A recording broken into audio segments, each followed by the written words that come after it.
भगवान परशुराम प्रारंभ में तो कुछ कठोर शब्द बोलते हैं, पर भगवान श्री राम की शब्द रचना से वे इतने अधिक प्रभावित होते हैं कि जाते जाते श्री राम को बड़ी अद्भुत उपाधि देकर जाते हैं।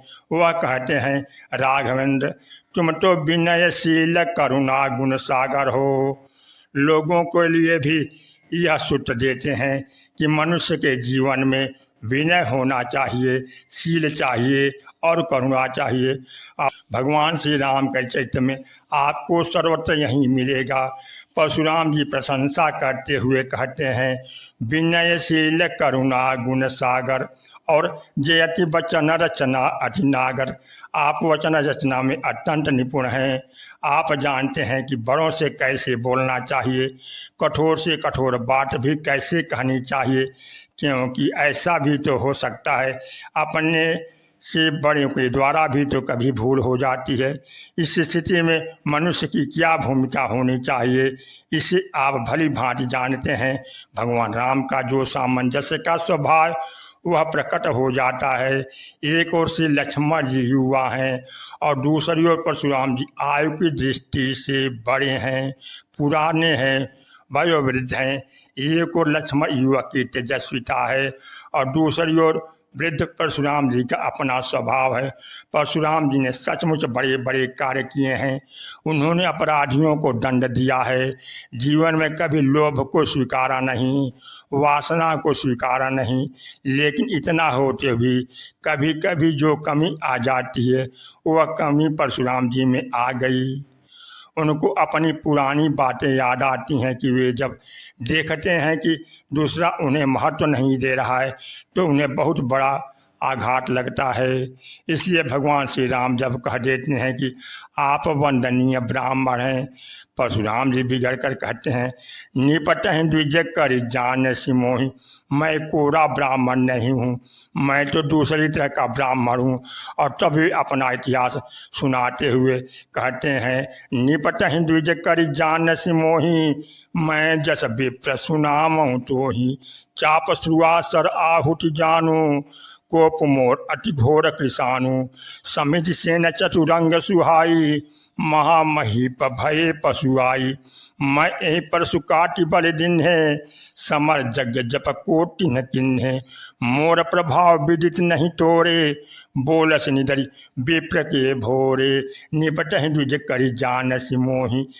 परशुराम ने युद्ध की चुनौती दी, किंतु भगवान राम ने कहा कि महाराज लड़ने से क्या लाभ होगा। परशुराम जी ने कहा, एक जीतेगा एक हारेगा। भगवान राम कहते हैं, हम ही तुम्हें सरिवर कसिना था, कहूँ न कहाँ चरण कहाँ माथा। हमारे और आप में बराबरी कहाँ, कहाँ आप वंदनीय ब्राह्मण अब मैं आपका दास।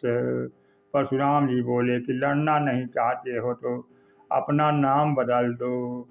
भगवान राम कहते हैं, राम मात्र लघु नाम हमारा, परशु सहित बड़ नाम तुम्हारा।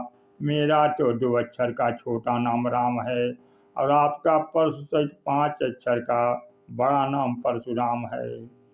देव एक गुण धनुष हमारे, 9 गुण परम पुनीत तुम्हारे। सब प्रकार हम तुम सनहारे। हे ब्राह्मण देवता, हम आपसे हर प्रकार से हार मानते हैं, इसलिए क्षमा विप्र अपराध हमारे। आप हमारे अपराध को क्षमा कीजिए। लेकिन भगवान राम ने यह भी कह दिया कि मैं तो आपसे डरता हूँ, किंतु डरपोक होने के कारण मैं ऐसा नहीं कह रहा हूँ, क्योंकि काला हूँ डरहीन। डरता तो मैं काल से भी नहीं, पर आपसे डरता हूँ। राम को लगा कि यह निर्बल का शील नहीं है। एक निर्बल का शील होता है और एक तेजस्वी का शील होता है। यदि बेचारा निर्बल व्यक्ति शीलवान नहीं होगा तो पिटेगा, उसकी तो लाचारी है और उसे शीलवान बनना पड़ता है। अतः भगवान राम ने कह दिया कि वैसे तो काल भी हमें चुनौती दे तो उससे लड़ने के लिए हम प्रस्तुत हैं, लेकिन ऐसा होते हुए भी विप्र वंश कै असी प्रभुताई, अभय हो जो तुम्हें डराई। विप्र वंश की ऐसी प्रभुता है कि जो विप्र वंश से डरता है वह अभय हो जाता है, इसलिए मैं आपसे डरता हूँ। भगवान राम के इस गूढ़ वचन को सुन करके परशुराम जी के ऊपर राम जी के सिर का जादू चल गया। और सिर का जादू चलते ही परशुराम जी ने राम जी से कहा, राम रमापति कर धनु लेहूँ, खैचहूँ मिटे मोर संदेहूँ। हे राम, अब अपने सामर्थ्य का परिचय दे करके इस विष्णु धनुष को अपनी ओर खींच लोगे तो मैं समझ जाऊंगा कि आप अवतार हैं। देत चाप आपको ही चली गया हो। विष्णु चाप देते हुए स्वयं राम जी के पास चला गया। अब परशुराम विस्मित हो गए, आश्चर्यचकित होकर के अभय ने भगवान को पहचान लिए। इस प्रकार विष्णु जी का धनुष राम की ओर खींचा, लेकिन शाश्वती रूप में देखा जाए तो परशुराम का चित्त भी राम जी की ओर खींच गया। राम चित सागर था न पावै कोई, संतंग संग जोश ने तुम्हें सुनाऊं सोई। सियावर रामचंद्र की जय।